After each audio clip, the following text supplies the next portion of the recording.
الله حق تقاته ولا تموتن إلا وأنتم مسلمون. أما بعد فيا أيها الناس اتقوا الله فقد فاز المتقون. Hadirin jamaah salat Jumat rahimakumullah, rahimani rahimakum rahimakumullah. Isinya khatib berpesan kepada khatib khususnya dan kepada jamaah pada umumnya, senantiasa ada rasa keinginan di bulan Sya'ban ini untuk meningkatkan keimanan dan kualitas ketakwaan kita kepada Allah. Senantiasa setelah masuk bulan Sya'ban dan setelahnya yaitu bulan Ramadan, ada keinginan untuk meningkatkan keimanan dan ketakwaan kita kepada Allah Azza Jalla wa Jalla Jalaluh. Segala puji bagi Allah dan salatullah wa salamuhu senantiasa kepada Rasulullah sallallahu alaihi wasallam. Jamaah salat Jumat rahimakumullah. Salah satu keistimewaan Rasulullah dan para nabi-nabi yang lain, ada 124.000 nabi yang Allah Subhanahu wa ta'ala utus kepada kaumnya masing-masing. Di antaranya mereka adalah Nabi Muhammad sallallahu alaihi wasallam, dan yang kita ketahui hanya sedikit para nabi. Padahal nabi itu lebih dari 100. Ketika Nabi Yunus alaihi salatu wassalam dipindahkan oleh Allah, yaitu namanya peristiwa Mi'rajnya Nabi Yunus. Kemana Nabi Yunus pindah? Maka Mi'rajnya Nabi Yunus itu dalam ikan yang sangat besar selama 40 hari. Maka Nabi Yunus oleh Allah Subhanahu wa ta'ala dimi'rajkan, dipindahkan Nabi Yunus ke dalam perut ikan yang sangat besar. Berapa hari Nabi Yunus di situ? Waqilah 40 hari, waqilah 41 hari. Sedangkan Nabi Ibrahim alaihi salatu wassalam dimi'rajkan oleh Allah dengan raja yang zalim, sehingga waktu itu Nabi Ibrahim ingin dibakar oleh raja itu. Maka apa kata Allah Subhanahu wa ta'ala? Ya Ibrahim qul ya naru kuni baradan wa salaman ala Ibrahim. Wahai api yang sangat panas. Jadi Mi'rajnya Nabi Ibrahim dan Nabi Yunus, peristiwa ini akan dikaitkan dengan kegiatan kita nanti di sini. Apa hikmah di balik Mi'rajnya Nabi Yunus ketika ditelan oleh ikan yang sangat besar? Apa hikmahnya Nabi Ibrahim ketika beliau ingin dibakar dan api menjadi dingin? Dan bagaimana Mi'rajnya Nabi Lut ketika mengalami kaum Sodomi? Dan bagaimana Mi'rajnya Nabi Nuh ketika mereka tidak mampu untuk sebagian kaumnya dan anaknya Nabi Nuh, dan membuat kapal yang sangat besar. Kaumnya dan anaknya ada yang tidak beriman kepada Nabi Nuh sehingga dia ditenggelamkan oleh Allah Subhanahu wa ta'ala. Maka semua nabi itu semua dimi'rajkan oleh Allah dengan peristiwa yang berbeda. Jadi Mi'raj itu bukan hanya Nabi Muhammad. Mi'raj itu bukan hanya Nabi Muhammad, manusia pun juga dimi'rajkan oleh Allah Subhanahu wa ta'ala. Manusia pun dimi'rajkan oleh Allah. Nabi Adam dipindahkan dari surga menuju ke bumi. Begitu juga dengan istrinya Siti Hawa, dimi'rajkan oleh Allah bersama suaminya Nabi Adam. Semua peristiwa-peristiwa yang dialami oleh Nabi-Nabi Allah, oleh Nabi-Nabi Allah, semua akan berkaitan dengan kehidupan kita yang sekarang. Bagaimana ketika Nabi Yunus Mi'raj selama 41 hari? Jadi Nabi Yunus itu dimakan oleh Allah, peristiwanya itu sangat berharga bagi kita. Kita yang ditugaskan di sini bukan berarti Allah Subhanahu wa taala tidak mempertimbangkan segala sesuatunya. Yang ditugaskan oleh Allah ke daerah ini bukan berarti tidak ada pada zaman dahulu. Sudah ada pada zaman dahulu Nabi Nuh, Nabi Yunus, begitu juga Nabi Muhammad SAW.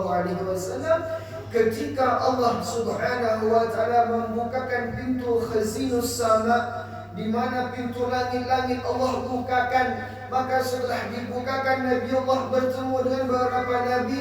Setelah bertemu dengan beberapa nabi, maka Nabi Allah nyampe pada pohon-pohon yang dimaksud dengan pohon Katibul A'mal, catatan-catatan perpindahan-perpindahan manusia.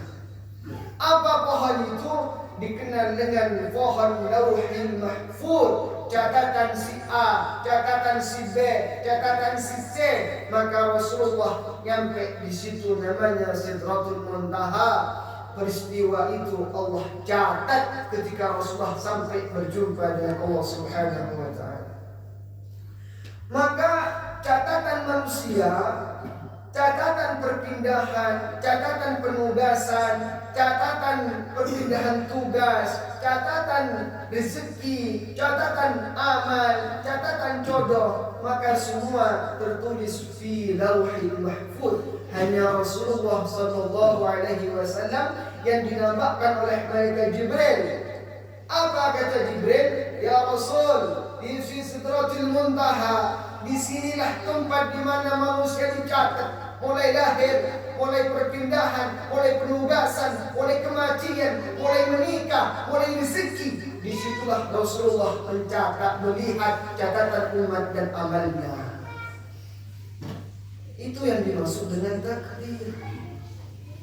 Meskipun kita sudah ada iradah, keinginan untuk berpindah dari suatu tempat ke suatu tempat, ada keinginan, iradah, keinginan. Dan keinginan itu kita sudah usahakan. Akan tetapi ketika keinginan itu tidak sesuai dengan keinginannya Allah, berarti catatan kita sudah ada di Lauhil Mahfuz. Dan di situ bukan karena kebetulan, karena memang Allah sudah takdirkan kita di situ. Bagaimana hikmahnya? Selama Allah Subhanahu wa taala menugaskan, menakdirkan kita di tempat itu, apa kata Allah Subhanahu wa taala? Ud'u ilal khair, ta'muruna bil ma'ruf wa tanhauna 'anil munkar. Kalian selama ditugaskan di situ berbuatlah baik, seperti Nabi Yunus. Ketika Nabi Yunus dalam ikan yang sangat besar, Nabi Yunus tidak pernah mengeluh kepada Allah Subhanahu wa taala. Akan tetapi ketika Nabi Yunus dipindahkan dari bumi ke perut ikan, Nabi Yunus pernah berdoa, la ilaha illa anta subhanaka inni kuntu minadh dhalimin. Ini Nabi, kita bukan Nabi. Jadi penugasan kita, tempat kita pindah, bukan karena kebetulan. Akan tapi Allah sudah punya rencana. Allah sudah punya sesuatu yang akan disiapkan oleh Allah kepada kita. Bagaimana sikap kita menerima itu, kemudian kita mengaplikasikan dengan kebaikan. Nabi Yunus ketika dalam perut ikan 40 hari lebih, mereka berdoa. Nabi Yunus berdoa, ya Allah, la ilaha illa anta, ya Rabb, sesungguhnya saya banyak dosa. Kenapa saya dipindahkan ya Rabb dari bumi, kemudian kelembikan perut yang sangat ini ya Rabb. La ilaha illa anta subhanaka inni, sesungguhnya saya ya Allah, ini saya ya Rabb, kuntu dalam keadaan seperti ini minadh dhalimin, yang zalim, yang berdosa, yang bersalah, saya ya Rabb. Kata Nabi Yunus alaihi salatu wassalam, itu Nabi. Jadi hikmahnya itu, saudaraku rahimakumullah, sesuatu yang belum kita rasakan kenikmatan di dunia, belum tentu Allah tidak merencanakan kenikmatan yang selanjutnya. Nabi Ibrahim ketika ingin dibakar oleh raja yang zalim, Apa kata rajanya? Ikat Ibrahim dan bakar dia. Sediakan tubuh api yang sangat panas. Sediakan kayu bakar yang sangat panas dan bakar Nabi Ibrahim. Kata raja yang zalim, bakar dia. Lalu apa kata Allah? Qul ya narukuni. Ibrahim pun merasa bersalah. Ya Rabb, saya banyak dosa. Nabi Adam pun juga berdoa yang sama, karena dia banyak dosa. Akan tetapi ketika Allah mengatakan, wahai api, jadilah engkau dingin, itulah peristiwa pindahnya Nabi Ibrahim ke api. Ketika ke api menjadi dingin, peristiwa ini akan terjadi kepada manusia. Itu yang dimaksud dengan Sidratul Muntaha, di mana Rasulullah dinampakkanlah umatnya, si fulan akan pindah tanggal sekian, si fulan akan menetap tanggal sekian, si fulan akan mati tanggal sekian, si fulan akan menikmati sesuatu tanggal sekian. Dinampakkan, ketika menampakkan catatan-catatan itu, namanya pohon catatan-catatan, dinampakkan oleh mereka Jibril, Muhammad, hada ini Muhammad.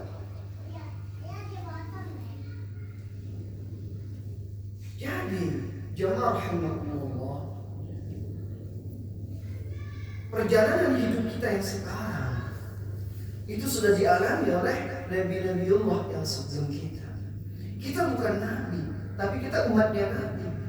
Bagaimana keyakinan kita tanamkan dalam hati, dimanapun kita berada, tampaklah kebaikan di situ. Dimanapun kita tinggal, mari berbuat kebaikan di situ. Sholat Jumat sebelum adzan sudah datang ke masjid. Sholat jamaah sebelum adzan sudah datang ke masjid. Nampakkan kebaikan, karena hikmah pindahnya kita dari suatu tempat ke suatu tempat itu sudah direncanakan oleh Allah Subhanahu wa Ta'ala, dan sudah ada catatannya di Sidratul Muntaha. Kita Nabiullah Muhammad dinampakkan catatannya. Itu namanya takdir khairihi wa syarrihi min Allah. Perbuatan baik kita, kemudian perbuatan baik kita nanti akan dicatat oleh Allah sebagai amal kita nanti tidak di akhirnya Allah Subhanahu wa Ta'ala. Kemudian rezeki. Bagaimana rezeki? Ketika Allah Subhanahu wa Ta'ala memindahkan Nabi Musa, bayangkan, Nabi Musa bertemu dengan raja yang kaya. Siapa itu? Fir'aun. Ketika Nabi Musa berjumpa dengan raja yang kaya, Nabi Musa ditawarkan kekayaan yang sangat mewah. Nabi Musa diberikan suatu fasilitas yang sangat tinggi. Andaikan Nabi Musa mau dan takluk kepada Fir'aun, rezeki. Akan tetapi Nabi Musa malah menentang Fir'aun. Nabi Musa tidak taat kepada Fir'aun dan Natullah. Ini rezeki. Bagaimana perjalanan hidup kita ketika kita sudah dipindahkan dari suatu tempat hijrah dari tempat ke tempat lain, kemudian kita mempunyai rezeki? Ingat, وَمَنْ يَتَّقِ اللَّهَ يَجْعَلْ لَهُ مَخْرَجًا وَيَرْزُقْهُ مِنْ حَيْثُ لَا يَحْتَسِبُ. Ingat, Nabi Musa tidak takluk kepada Fir'aun. Apakah Nabi Musa miskin? Tidak. Perjalanan Nabi Musa panjang. Bahkan Nabi Musa bilang, hada sahir, hada ini sihir. Wahai raja, kata ajudannya Fir'aun, ini sihir Fir'aun. Raja Fir'aun, ini sihir. Tongkat Nabi Musa bisa menjadi ular. Ularnya Fir'aun kalah dengan ularnya Nabi Musa.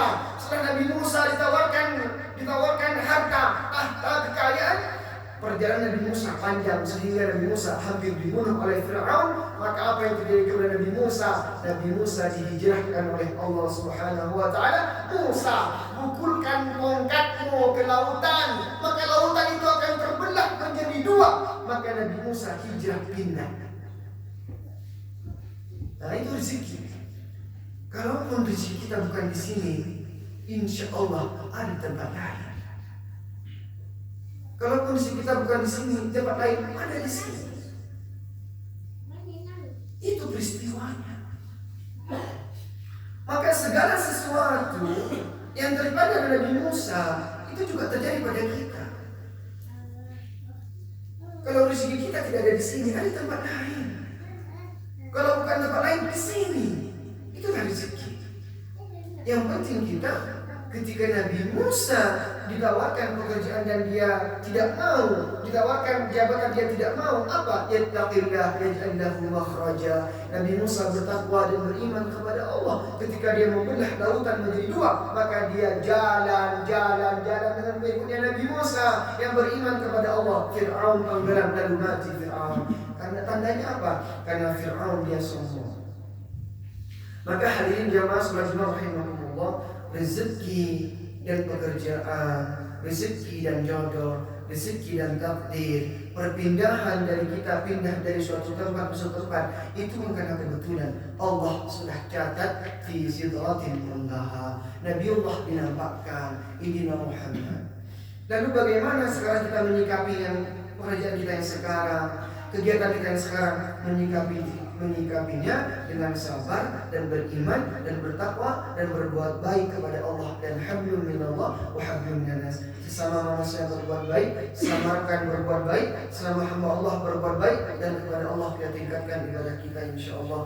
Aku qouli hada astaghfirullahaladzim wa lakum wa alhamdulillahi rabbil alamin.